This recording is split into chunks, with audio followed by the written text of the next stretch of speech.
Келген таштандылардын баарын бир жерге үйүп коюп кетесиздер. Жаңы кендерди ачып, аларды көбөйтүштүн кереги жок деп ойлойм. Туристтерге да эмне деп жооп берериңизди билбейсиз да. Тоону томкоруп, экологияны бузуп, ошо сууларыбызды булгап, жанагы жайыттар деградация болуп. Негизи эле биз өзүбүздүн табиятыбыз коебуз деп аябай мактанабыз го. Канча акча таап алабыз, ошону гана санап, бирок канча акча жоготобуз. Коррупциянын деңгээли ушунчалыкка жеткен, жергиликтүү эл ишенбейт. Миллиондон ашык евро алынганда. Ал акча каяка кетти? Ген казбай жашай алабыз. Ген казбай жашасак болот. Бизде ошондой адистер болмоюнча биз кенди казбай токтотуп эле коюшубуз керек. Салам, сиз медиа капты көрүп баштадыңыз. Менин атым Арген Бактыбек уулу. Биз Кыргызстанда эң эле мактанганыбыз ушу биздин тообуз, табиятыбыз. Бирок ушул азыр ушул тоолорубуз жана мөңгүлөрүбүз кандай абалда, биз мындай көп деле илимий жактан изилдебейбиз. Аны түшүнүш үчүн биз бүгүн альпинист, изилдөөчү жана экоактивист Гүлбара Омарованы чакырдык. Саламатсызбы? Деги эле биздинки ушул мөңгүлөрүбүз, тоолорубуз кандай функцияларды аткарат? Биздин ошол өлкөбүз Кыргызстан 95% тоо менен тоолордон тургандыктан ошол биздин географиялык абалыбызга жараша мөңгүлөргө дагы, сууларга дагы азырынча бай өлкөбүз. Ошо мөңгүлөр, карлар, ошол биз бир нече туруктуу кар жана ошол батыйып кетүүчү кар деп эки үч типке бөлөбүз. Ошо карлар төбөлүктүү карлар деп айтабыз да. Бизге ошол суу ресурстарын менен камсыз кылып, жана жеке эле бардык ошо экосистемабыз ошол биздеги жаратылыш байлыктары менен камсыз кылып турат. Демек биз толугу менен ушул тоонун экосистемасына көз карандыбыз. Аяктан сууда калабыз, бүт биздин экологиябыз негизи. Негизи ошо экологиябыз толугу менен ошо мөңгүлөрдөн, көлдөрдөн жана андан агып чыгып аткан дарыялардан көз каранды. Андан да тышкары ошол жерден чыккан булак деп коебуз, ошол жер астындагы суулар бардыгы ушу биригип биздин суу ресурстарыбызды түзөт. Сиз көптөн бери мындай экоактивист дагысыз, изилдөөлөр да жазап турасыңар. Ошо акыркы жылдары кандай өзгөрүүлөр болуп жатат?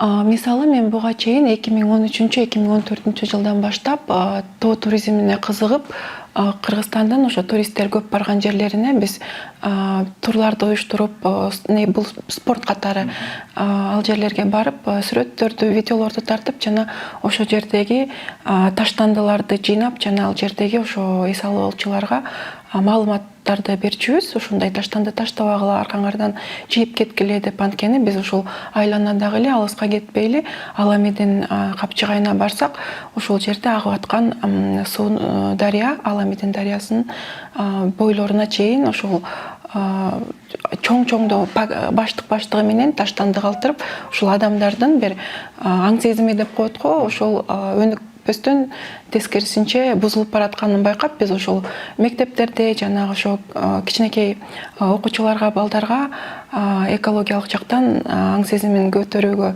сабактарды берип, жана ошол экологиялык бир акцияларды уюштуруп катышып жүргөнбүз. Андан кийин эле ошол жайкы мектептерге барып, Полеска деп, ушул илгерки палеоклимат изилдеген Германиядагы Потсдам институтунан келген изилдөөчүлөр менен экспедицияларды уюштуруп, анан мен өзүм ордум, жөн гана альпинизм, туризм, спорт катары жана экологиялык абалды жакшыртуу үчүн алектенүү катары гана эмес, ошо илимий катары аны ошол негиздеп маалымат чогултуп, жана бир бизде доказательство деп коет го, ошо илимий жактан аларды ошо аныктап берүү мага аябагандай кызыгып, ушул менин турмуштагы ордум экен деп, ошол илимий иш менен алектенип баштадым. Негизи эле биз өзүбүздүн табиятыбыз коебуз деп аябай мактанабыз го. Ошол эле сиз айтып калдыңыз, таштандыларды ырып кетип атышат деп, жана сонун кооз жерлерде эмнеге адамдар ошондой мамиле кылышат деп ойлойсуз бизде?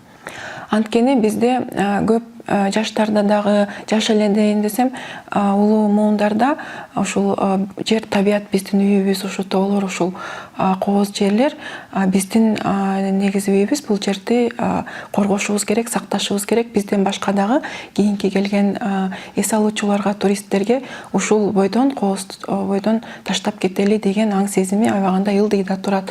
Жана тарбиядан дагы, мектептеги тарбия иштери же болбосо бир экологиялык илимдерден дагы таасир берет деп ойлойм. Анткени алар ошол керектүү илимди аң сезимин өстүрүп, ошол түшүнүүгө өткөрүп жиберишкен же окуган эмес, же кабыл алган эмес да. Анткени бизге чет өлкөдөн көп туристтер келет. Алар деген ошол аябагандай көп бюджет коротуп, каражат коротуп, ошо атайын биздин көлдөрдү, тоолорду, мөңгүлөрдү көргөнү келишет. Андан кийин алар дагы көп суроолорду берет да. Эмнеге силер ушул жергиликтүү келгендер ар кай жерде туалет кыласыздар, ар кай жерге ушул жанагындай кагаз бүт ошо гигиенанын калдыктарын таштайсыздар, жана өзүңөр менен алып келген таштандылардын баарын бир жерге уюп коюп кетесиздер депчи. Биз ушундай келип эс алып жана ичпеген эле соо абалында таштап кеткендердин аркасынан жыйнап жана кандай десем, туристтерге да эмне деп жооп берериңизди билбейсиз да. Көп учурда ушундай алыс да тоолордо, ушундай алыс биз барып жүргөн Кыргызстандын бир кооз жерлеринде да ушундай көрүнүштөр кездешет. Ал эмес мөңгүгө барсаңыз да, мөңгүдө ушул адамдын басып өткөн изинин калдыктарын кездештиресиздер. Бул мындай ылдыңкы уровени, өйдөрөөк барсак дагы мындай экология өзү климат деле алмашып баратат. Жана биз мөңгүлөрүбүз азайып атабы же көбөйүп атабы деген суроо бар. Жана жакында эле болду го, жуукуда көчтү го мөңгү. Ушул тарапта кандай маалыматтар бар? Азайып баратабы чын? Ошол жуукудагы көчкү түшкөндө элдин баары мөңгүнүн жарымы ушинтип агып түштү көчкү болуп деп айтып атышат. Чындыгында ал жерде мөңгү ордунда эле калды, мөңгү эч нерсе болгон жок. Мөңгүнүн үстүндө ошол мурунку жылдардан бери чогулган карлар бар. Ошол карлар көчкү болуп күн аябагандай жылып кеткенине байланыштуу түштү. Бирок биз ушундай көрүнүштөр жыл сайын Кыргызстандын ошол кырка тоолорунда, мөңгүлөрдө, карларда дайыма болуп турат. Негизинен бизде ушул мезгил бар, жай мезгилиндечи ушундай катмар болгон муздардын жана карлардын, эски кар деп коебуз, ошолордун үстүнө жаңы кар түшүп, анан күн кескин жылып кетсе, ошолор көчкү иретинде ушинтип түшөт. Аны биз ошол убакта ошол жерде болуп же видеого тартып ала албайбыз. Ошондуктан бул ошол биринчи же экинчи көрүнүш ошо видеого тартылып, соц тармактарга чыгып, жана ушул жаатта илими аз адамдар көчкү ушинтип урап түшүп атат деп түшүнүп калганы. Негизинен мындай көрүнүштөр жай айында, ушул майдан, февралдан күн жылыгандан баштап ошо муз тоңуп, аба ырайы суук түшкүчө дайыма болуп турат. Эң эле бизде азыркы талкуу болуп жаткан тема бул жана гендер. Алтын казабыз деп атышат, темир казабыз деп атышат. Ушул разработкалар кандай таасир берет биздин тоолорубузга, мөңгүлөрүбүзгө? Негизинен бизде Кыргызстанда аябагандай бир 100гө жакын, 300дөн ашыкпы, 100дөн баштап 300гө чейин чоң майдасы болуп отуруп хвостохранилище деп калдыктар бар да. Мурунку совет дорунан калган мен куш, ушул кара кече, көптөгөн биздин ошол кажы сай калдыктар уран казылып алгандан кийин жана башка түстүү металл казылып алгандан кийин калып калган калдыктар ошол убакта дамбаларды уруп бир рекультивация иштерин жасашкан.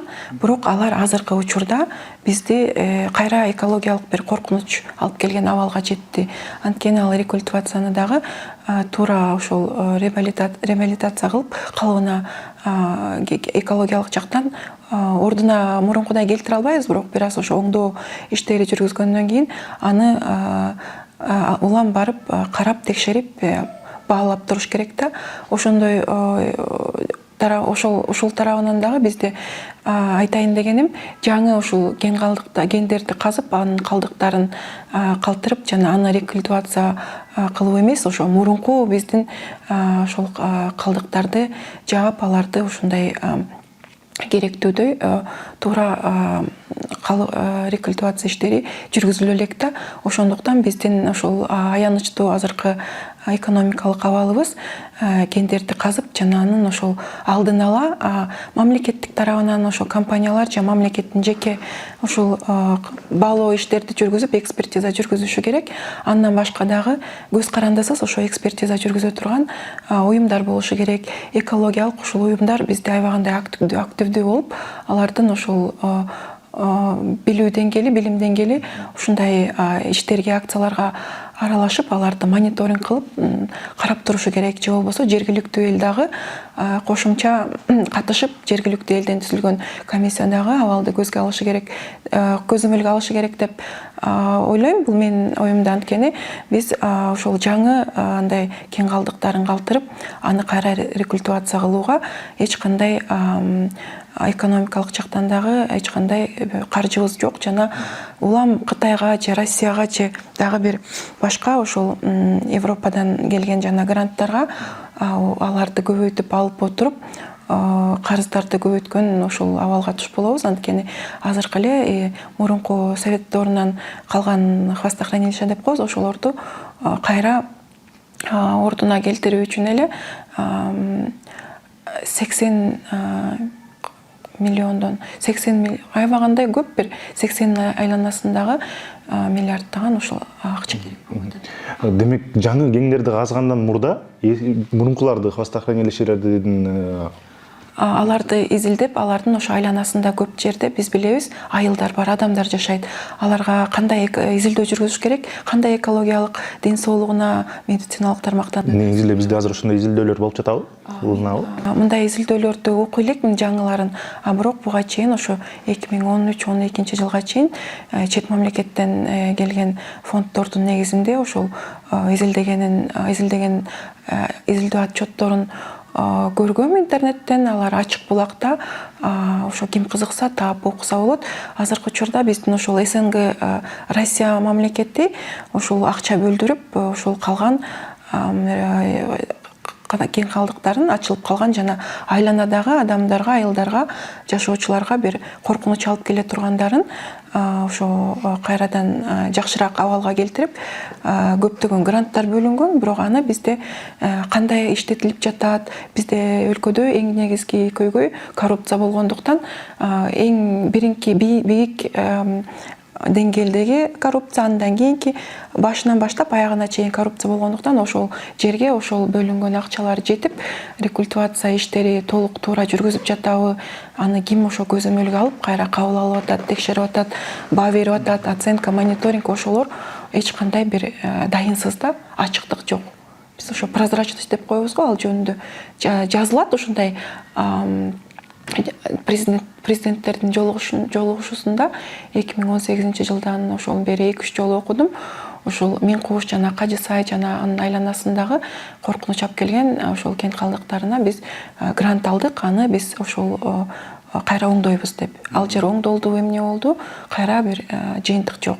Ошондуктан биздин азыркы эл жашоочулары өзүбүз ишенбейбиз. Ошол жердеги жетим тоо казылабы, ошо Солтун Сары кени казылабы, ал жердеги экологиялык абал жана технологиялар сакталабы, ошол жерге эч бир негизи кесепети чоң болот, бирок ошону аябагандай эле ылдыйлатыш үчүн ал жердеги коопсуздуктарды кандай технология менен, кандай шарттарда жүргүзүлөт, аны бир эч алдын ала ошол изилдеп, эксперттик баа бере турган уюмду уккан жокмун. Жана мамлекет тарабынан гана ошол Кытай менен же болбосо башка бир өлкөдөгү келген компаниялар менен алар биригип ошол кесиптеш болуп иштешсе, алар ошо бири-бири гана ичара маалымат беришип, жана аны ачык элге алып чыкканын билген жокмун.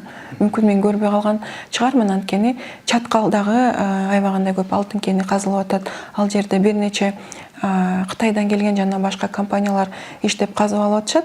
Бирок ал жерде чындыгына келгенде бир аз жыл өткөндөн кийин бизге дагы аябагандай өзүбүздүн ошо ансыз деле көп кен калдыктары бар ошол жайларды көбөйтөт. Жана ал жердеги экологиялык абал азыртан ошол жергиликтүү элдер айтып калышат. Биз ошол жерге туризм багытында барганда ошол жердеги дарыялар жана айланадагы экологиянын, жайыттардын өзгөрүшүн айтып калышат. Жана ошол жердеги биздин буга чейинки кен калдыктар иштетилип аткан жерлерди көзөмөлгө алып, экологиялык жактан иш чара алып баруу артта калгандыктан бул жаңы кендерди ачып аларды көбөйтүштүн кереги жок деп ойлойм. Биздин активисттер да чыгып атат, ушу уранды казбагыла, да башкалар казбагыла, жерди казбай мени каз деп дагы активисттер айтып чыгып атышат.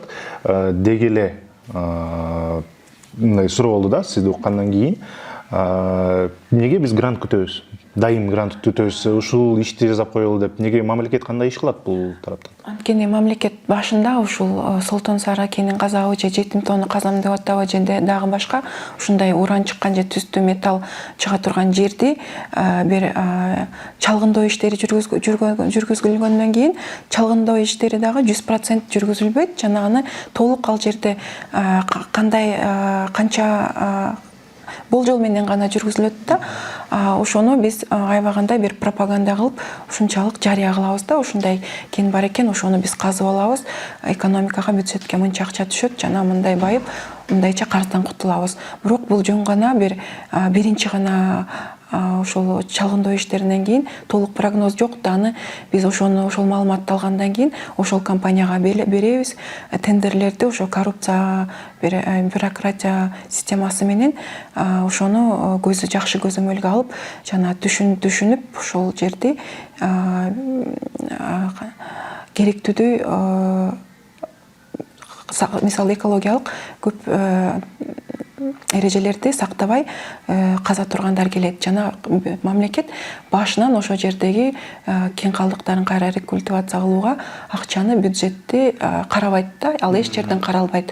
Биз ошол тоону томкоруп, экологияны бузуп, ошо сууларыбызды булгап, жанагы жайыттар деградация болуп, ал жер мурун жайыттар болуп, жергиликтүү элдер ошол айлык бөтүн балансында болуп колдонсо, ал жер жараксыз жерден бойдон калып атат да. Ал кандай урон алып келди, кандай коркунучта турат, аны эч ким изилдеп жазып, ал жерде ошо изилдеген жок да. Анан ал жердеги калган жерди биз эми рекультивация кылышыбыз керек деп чет элден Европа ошо биримдигинен көптөгөн ошол акчаны алабыз. Акчаны алгандан кийин ал акча да ал жерге жетпейт. Жолдо жоопкерчиликти эң биринчи этап жана разработка план болуп жатканда эле жоопкерчиликти башка жерден алып алабыз акчаны, анан кылабыз деп мындай пландаштырылат. Туура айтып атасыз. Анткени биздин активисттер жана кен казууга, уран казууга туура каршы чыгып аткандар, алар аябагандай туура демилге менен чыгып жатышат. Анткени алар ошо көзү жетип, бизге кандай пайда болот, негизи чын эле пайда болобу же болбосо көп башка мисалы чаткалдагы кен казып аткан жерде, алтын казып аткан жерде Кыргызстандын мамлекеттин үлүшү жок. Болсо да бир аз пайызды түзөт да. Алар ошону түшүнөт. Бизге эч кандай экологиялык бир катастрофа, коркунучтуу, аянычтуу абалдан башка бир нерсе көтөрүлүп же өзгөрүүнү ачыктыкты күтүшпөйт. Ошону түшүнгөндүктөн алар каршы чыгып атат. Мен дагы ошо каршымын. Анткени мен ошол жерде ошол көптөгөн мен барган жерлер ансыз деле бул антропогендик адамдардын бир киришүүсүз эле өзү климаттын өзгөрүшүнөн эле ал жер бир аянычтуу абалда турганда казып өтер бир коркунучтуу көбөйтпөй эле коюш керек деген көз караштамын. Анткени биз ошол сиз айткандай башынан ошол жерге биз жакыр мамлекет болгондуктан биз андай бир экологиялык жактан кырсык болобу же бир коопсуз абал болобу, ал жерди биз оңдоп же болбосо ошол жерге ошол МЧС деп коет. Биздеги МЧС дагы андай иштер каралган эмес да. Азыр бул суроону сизге бербей кое албайбыз. Жетим тоону азыр казабыз деп жатышат. Деги эле ал жерде кандай изилдөөлөр болду беле? Чын эле ал жерде темир барбы, жокпу деген да суроо болуп жатат да. Эгерде казып баштаса, кайра эле Кумтөрдүн же башка кеңдердин эмеси кайталанып калбайбы деген суроо бар да. Бул деген аябагандай ушул кылдат жана көп жактан изилдей турган маселе. Негизинен ушул жетим тоону, жетим ушул кырка тоолорунда ал жерде биз ошо жергиликтүү эл, жергиликтүү геологиялык уюмдарбы, ушул эле биздин негизги туристтер, геологдор дагы барып буту баспаган жер да. Ушунчалык ошол жерлерге үчүн бийик, ыйык жана көп ушул жаратылыш байлыктарын камтыган. Мен ушул башка өлкөдөн келип ал жерге бир туристтик категориялык оор маршрут деп коебуз. Ошол жерде туризм үчүн чалгындап барган группа менен таанышып, алар менен сүйлөшүп, сүрөттөрдү алып, жана ал жерге кандай барса болот, кандай жерлер бар. Жана эң бийик чокусу ошол Олимпийская деген ошо чоку экен. Ошо жерлер кандай абалда барса болот, ошолорду сурагам. Андан башка ал жерге барган да эч ким жок. Жана чалгындоолор ал жерлердин бир 10-15% гана бир ылдый жактан чалгындап, аягына чейин барып чалгында алган эмес. Ал жетинтөө кырка тоолорундагы түстө металл толук кандуу чалгындана элек. Ал боюнча толук бир прогноздор, маалымат жок. Ал жерде ошол болжол менен гана ошол Кытайдан келген компаниянын чалгындоосунун негиздерин менен ошол журналисттер жазып, жана президент ошого чалгындоо иштерин баштаган жатпайбы, бирок бул жерде дагы башынан ошол кандай экологиялык бир кесепети болот, ал жердеги жакын жерлерде кандай биздин суу ресурстарыбыз бар, жана алар кандай жол менен чогулуп атат, анализ кылып, эч ким аны изилдеп ошол жаза элек да. Биз ошол жерде кен казып алуу менен канча акча таап алабыз, ошону гана санап, бирок канча акча жоготобуз, кандай экологиялык ошол бардык комплекстүү алганда жоготууларды санаган. Мындай илимий көз караш жок экен да бул жок. Илимий көз караш болуш үчүн ал жерге барып, ошол жерге бир кичинекей метеостанцияларды жана логерлерди, ошол жердеги баштагы экологиялык абал кандай, жана казып баштагандан кийин алардын антропогендик ошол кийлигишүүсүнөн кийин кандай өзгөрүүлөр, кандай болуп өзгөрүп атат, ошону чогултуу үчүн маалымат чогултуп баштоо керек. Ал жактан да иштер өткөрүлгөн жок, жана бул президент башында программасында жана ошо президент болом дегенде айтылган сөзү да, берген убадасы, мен ошол кен байлыктар бар жерди чалгындап, ал жерди казып, жана ушул биз экономиканы көтөрөбүз деген. Бул азырынча бир практикадан аябагандай алыс нерсе. Анткени аны чалгындоо үчүн кандай биздин өзүбүздүн Кыргызстандагы чалгындоо компаниялар жана кен казуу компаниялардын дагы күчү жетпейт. Каржысы да жетпейт, күчү да жетпейт. Бир чоң ошол кызыгуусу бар башка өлкөдөн ошол компанияларды тартып келип, жана аларга көптөгөн процентин берип гана баштабаса, бизде көп учурда 70%, 60%тен жогору алар алып кетет дагы, өлкөгө 30%тен аз калат.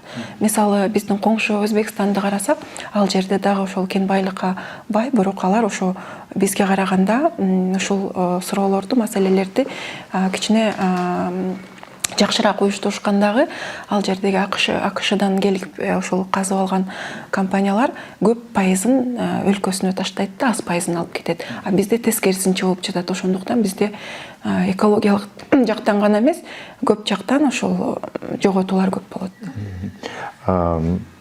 Активисттер каршы чыгышат, казбагыла дешет, бирок ошондо деле бизге киреше керек да.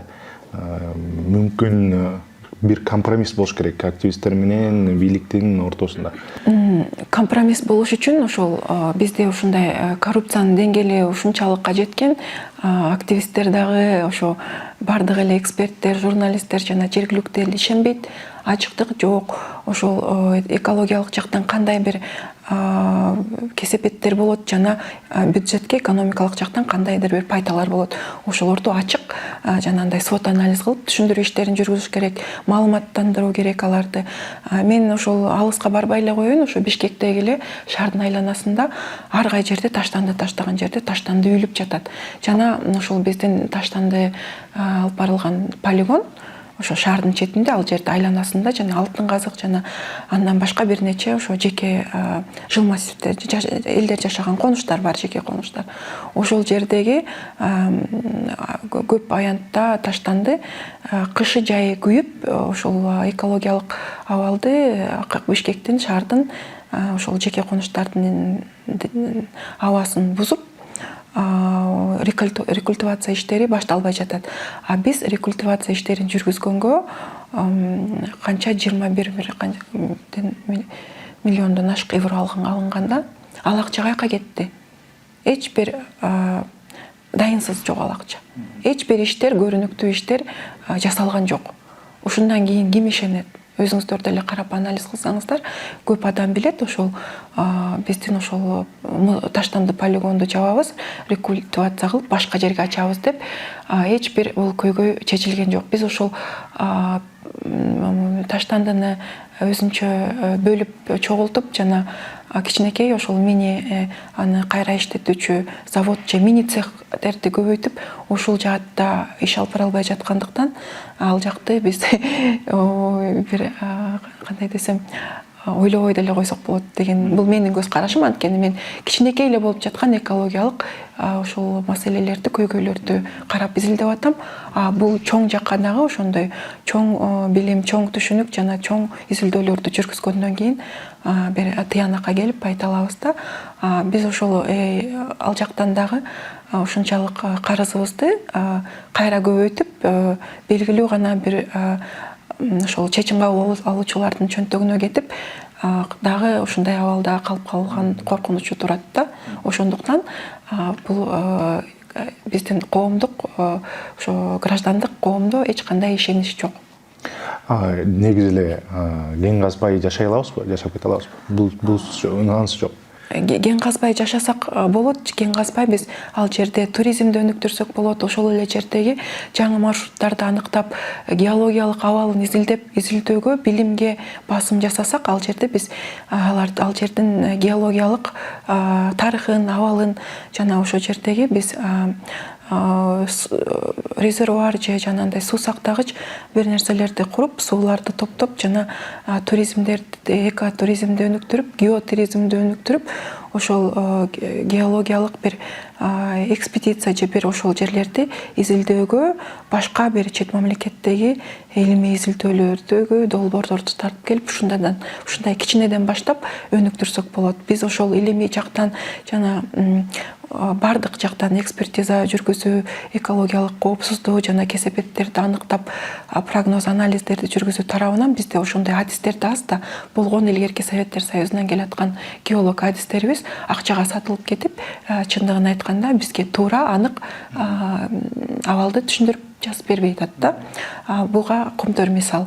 Ошондой адистерибиз жаштар келип, ошол адистерге биз кичине бизде ошондой адистер болмоюнча биз кенди казбай токтотуп эле коюшубуз керек. Кендин ордуна жанагындай туризм, башка долбоорлорго басым жасап, ал жакты изилдеп гана аны кийинки муунга сактап күтүп турсак болот. Анткени бизден кийинки ошол жаштар ал жерде мүмкүн жаңы технологиялар өнүгүп, экологияга аз кесепетин тийгизип каза турган технологиялар менен алар ошону колдонот деп үмүтүбүз бар. Азыркы учурдагы абалда биз көйгөйүбүз гана көбөйүп, ошол бизге эч кандай жергиликтүү жашоочуларга дагы, бюджетке дагы эч кандай бир пайда келбейт деп ойлойм. Анткени биздин адамдар, ошол бийликтегилер мынча кен бар экен, бул жол менен аны казсак мынча акча алабыз деп ошону санайт. Башка жактагы социалдык, ал жердеги ошол адамдардын ошол ден соолугу жана башка биздин экологиялык кесепет, көп жактан камтыган кесепетти жана жоготууларды эч ким эсептебейт. Ошондуктан биз ушундай абалга келип, компромисс таба албай жатабыз. Биздин студияда экоактивист, изилдөөчү Гүлбара Оморова болду. Силер дагы өзүңөрдүн пикириңерди сөзсүз комментарийде жазыңыз. Кыргызстанда кен иштетүү керекпи же жокпу? Аны тыштап туруп эле туризмди өнүктүрөлүбү? Ушул маселелер тууралуу.